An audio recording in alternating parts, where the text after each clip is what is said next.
Assalamualaikum warahmatullahi wabarakatuh. Assalamualaikum warahmatullahi wabarakatuh. Selamat datang di podcast Ramadan Alfitian Sekolah Aceh.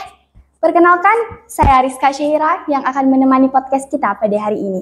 Kali ini kita sudah kedatangan seorang tamu yang sangat luar biasa. Di sebelah saya sudah ada Bu Cut Purnamasari. Assalamualaikum Bu Cut. Waalaikumsalam.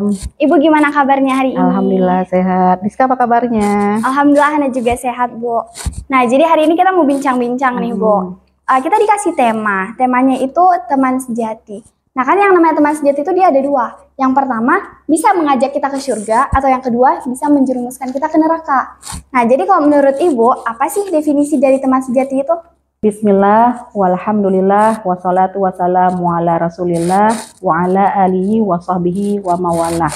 Jadi sebagai makhluk sosial, tentunya kita di sini ketika hidup di dunia itu tidak bisa hidup dengan sendirinya. Kita membutuhkan pertolongan, kita membutuhkan bantuan orang lain. Nah, dalam konteks sahabat sejati sendiri di sini, sahabat sejati itu diibaratkan seperti sebuah cermin.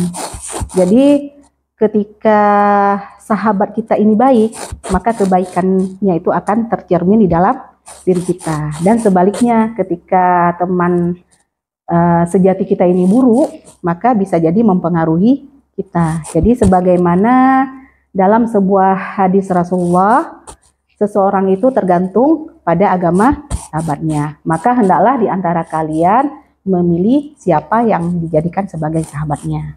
Nah, oke, terus pertanyaan kedua nih Bu. Kan dalam agama kita, agama Islam, itu seberapa penting sih Bu dalam memilih teman yang baik?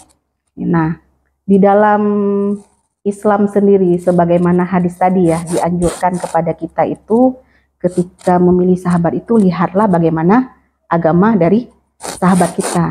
Karena ketika kita memilih sahabat yang baik, ketika kita sering bergaul dengan dia ya, dia sering melakukan berbagai amal-amal kebaikan, maka kita juga akan termotivasi untuk melakukan kebaikan tadi. Misalkan kita bergaul dengan circle orang-orang yang gemar untuk membaca dan menghafal Al-Quran. Pada awalnya mungkin kita hanya memperhatikan teman kita, tapi lama-kelamaan dengan seiring waktu seringnya kita bergaul dengan dia, lama-kelamaan kita juga pasti akan termotivasi untuk gemar dan senang menghafal Al-Quran. Sebaliknya, ketika kita bergaul dengan teman-teman kita yang senang mengungkapkan bahasa-bahasa kasar, pada awalnya mungkin kita hanya mendengar. Lama-kelamaan apa yang kita dengar itu terekam di dalam memori kita. Dan suatu saat bisa jadi tanpa kita sadari, kita akan juga ikut mengucapkan bahasa yang kasar tadi, dan pada akhirnya itu menjadi kebiasaan bagi kita. Allah bisa karena biasa, seperti kata pepatah ya. Oke, terus dalam Al-Quran sama kehidupan para nabi sama rasul kan ada nih Bu, banyak kisah-kisah persahabatan tuh. Menurut Ibu ada nggak sih salah satu kisah atau beberapa kisah yang bisa menginspirasi kita? Iya, banyak sekali kisah persahabatan para rasul dan sahabat ya. Salah satunya seperti apa? Seperti persahabatan antara Rasulullah dengan Abu Bakar As-Siddiq. Ketika terjadi peristiwa Isra Mi'raj, di mana pada saat itu Rasulullah menceritakan kepada para penduduk Mekah apa-apa saja yang telah beliau alami ketika terjadinya peristiwa Isra Mi'raj tersebut. Bagi orang-orang yang lemah nih keimanannya, maka semakin membuat mereka goyah. Mereka tidak percaya dengan apa yang telah Rasulullah sampaikan. Pada akhirnya di situ Abu Bakar, beliaulah orang yang membenarkan apa-apa yang diucapkan oleh Rasulullah, karena Abu Bakar ini sendiri beliau tahu persis seperti apa sifat daripada Rasulullah itu sendiri. Ataupun kita lihat seperti apa peristiwa hijrah Rasulullah, yang menemani hijrah beliau ini kan Abu Bakar ya. Jadi hijrah itu bukanlah hal yang mudah. Kita harus berpindah dari tempat kita semula, mungkin di situ mata pencaharian kita, di situ harta kita, ternak-ternak kita harus kita tinggalkan demi perintah Allah untuk melakukan hijrah. Dan ketika hijrah itu pun bukan hal yang gampang, harus melewati padang pasir yang tandus, kemudian musuh senantiasa bisa mendapati Rasulullah dan Abu Bakar. Tapi Abu Bakar ini menjadi teman setia bagi Rasulullah ketika Rasulullah menghadapi masa-masa yang sangat-sangat sulit tadi.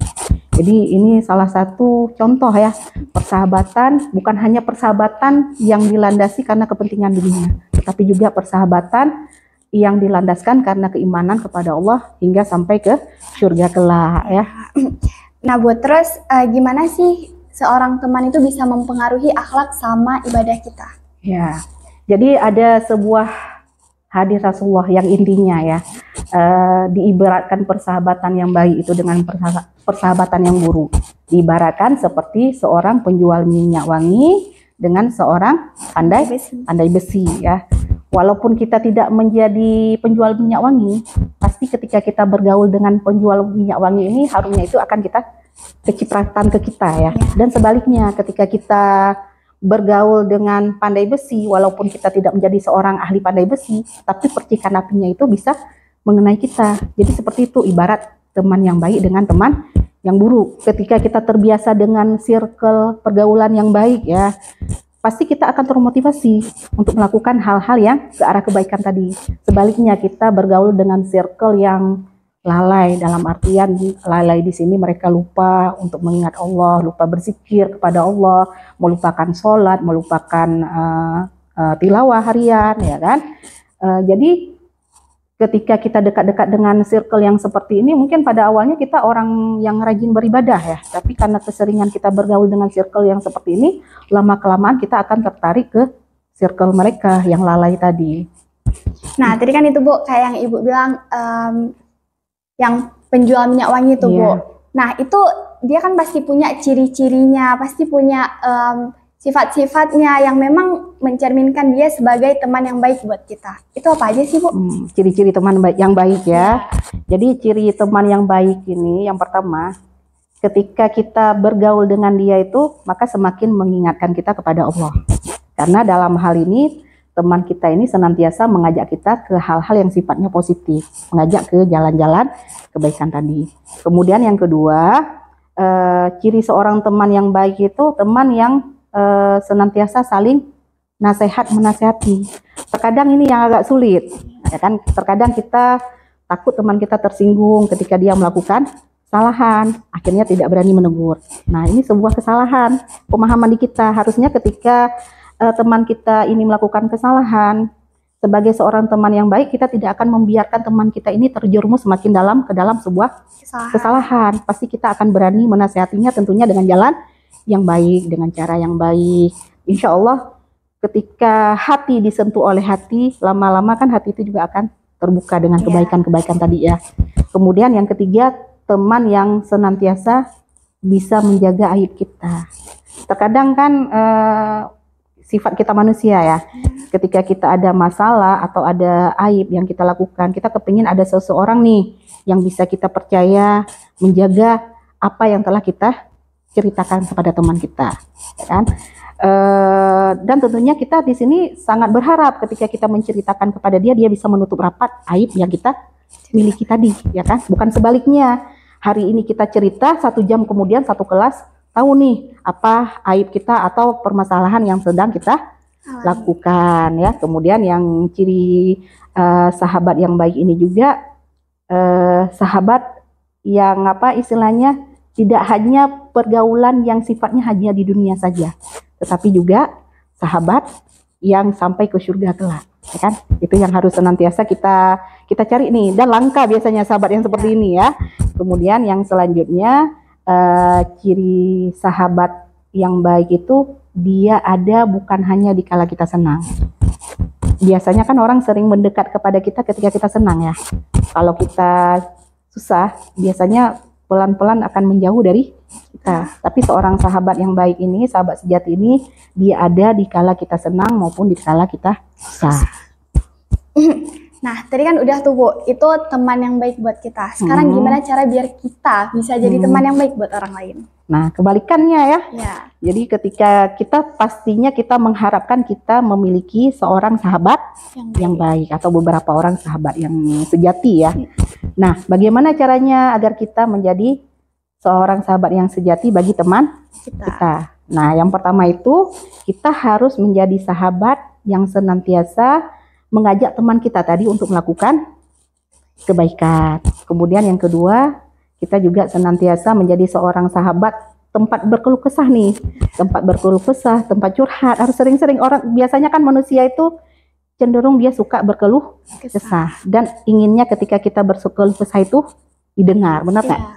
Ingin didengar ya, dan tentunya ketika kita menjadi pendengar yang baik, kita juga harus bisa menjaga rahasia apa yang teman kita sampaikan ini tadi.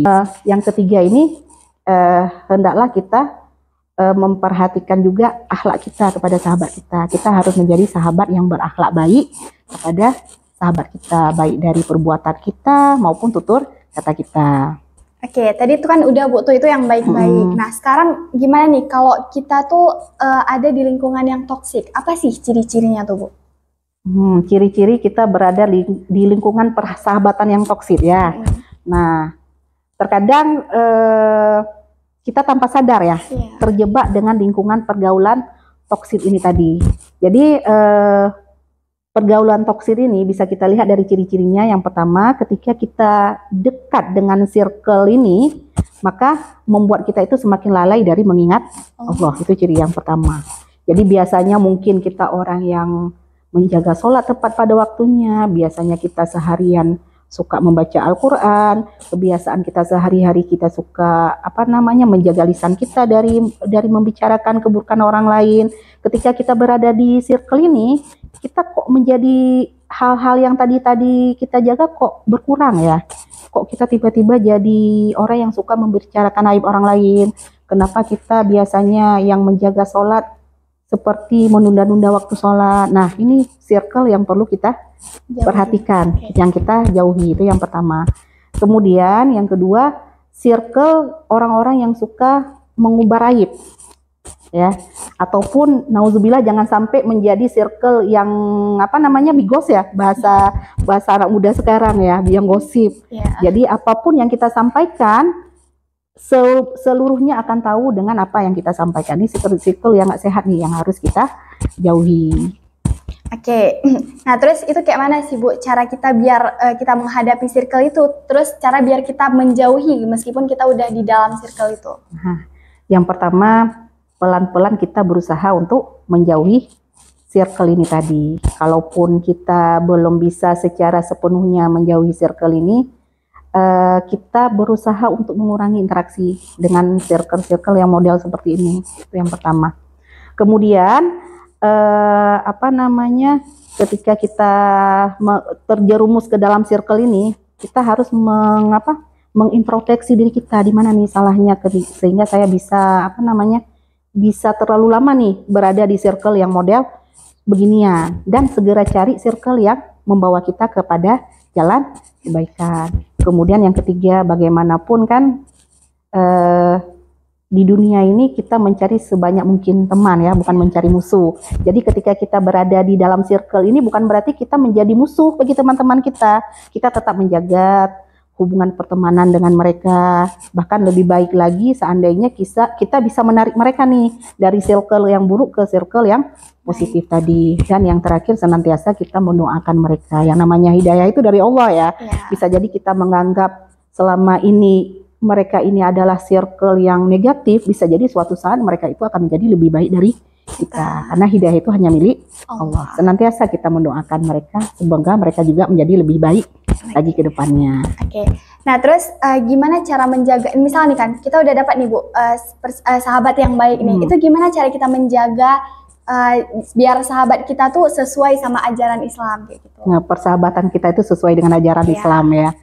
Jadi tentunya di sini persahabatan yang dilandasi karena Allah ya. Jadi di sini kita saling berkasih sayang karena Allah. Jadi senantiasa melakukan kebaikan yang kita landasi karena kecintaan kita kepada Allah Subhanahu wa taala. Kemudian yang kedua, kita senantiasa berakhlak yang baik, baik dari perkataan maupun perbuatan. Kemudian yang selanjutnya persahabatan yang memang sesuai dengan ajaran agama Islam ya. Persahabatan yang dilandasi oleh keikhlasan karena Allah. Dalam artian baik suka maupun duka kita tetap berada bersama dengan teman kita selagi teman kita ini memang orang-orang yang baik, orang-orang yang senantiasa mengajak kepada kebaikan. Jangan sampai ketika teman kita lagi ada masalah kita meninggalkan, padahal kita tahu persis teman kita ini orang yang baik, tidak ada masalah atau tidak menjerumuskan kita kepada hal keburukan, tapi karena kacamata kita berteman karena materi, akhirnya kita menjauhkan ketika teman kita diuji oleh Allah dari segi materi ya. Oke, nah terus yang terakhir nih Bu, apa pesan dari Ibu buat kami para generasi muda biar kami tuh nggak salah dalam pilih teman gitu? Iya, jadi sebagaimana hadis Rasulullah ya, bahwa diibaratkan antara teman yang baik dan teman yang buruk itu seperti penjual minyak wangi dan pandai besi. Hendaklah kita memilih teman itu seperti penjual minyak wangi tadi ya. Jadi ketika kita memilih teman yang baik, walaupun mungkin pada saat ini kita belum menjadi orang baik seperti teman kita, tapi dengan seringnya kita bergaul dengan dia, maka kebaikan yang dia lakukan itu bisa jadi menular kita. Bisa jadi juga karena dia senantiasa mendoakan kita, semoga kita bisa masuk ke surga bersama dengan dia nanti. Jadi ini teman yang seperti ini nih yang harus betul-betul kita jaga. Jangan sampai kita lepaskan, ya kan? Kemudian yang kedua, teman yang senantiasa menjaga aib kita. Ini juga perlu nih kita cari. Dia menjadi tempat kita curhat, menjadi tempat kita berkeluh kesah. Jadi ketika kita berkeluh kesah kepada dia, dia bisa memberikan solusi-solusi yang baik sehingga kita bisa terlepas dari permasalahan yang sedang kita hadapi. Kemudian yang ketiga, carilah teman yang memiliki akhlak yang baik, kemudian juga memiliki akidah yang baik. Insya Allah ketika kita menemukan teman-teman yang seperti ini, mudah-mudahan kita juga akan kecipratan nih kebaikan-kebaikan yang mereka lakukan. Oke, nah jadi segitu aja. Terus kita semua ini bisa menarik kesimpulan bahwa bahwa kita bisa berteman dengan siapa aja. Akan tetapi kita tuh harus selektif dalam memilih teman. Karena teman itu kan mencerminkan gimana kita. Kalau kita punya teman yang buruk, maka kita akan berangsur-angsur menjadi buruk. Ataupun jika kita punya teman yang baik tuh kita akan menjadi lebih baik ke depannya, karena itu berpengaruh ke kehidupan kita yang di masa kini dan juga untuk di akhirat kelak. Oke, terima kasih kami ucapkan kepada narasumber kita pada hari ini, Bu Cut Purnamasari.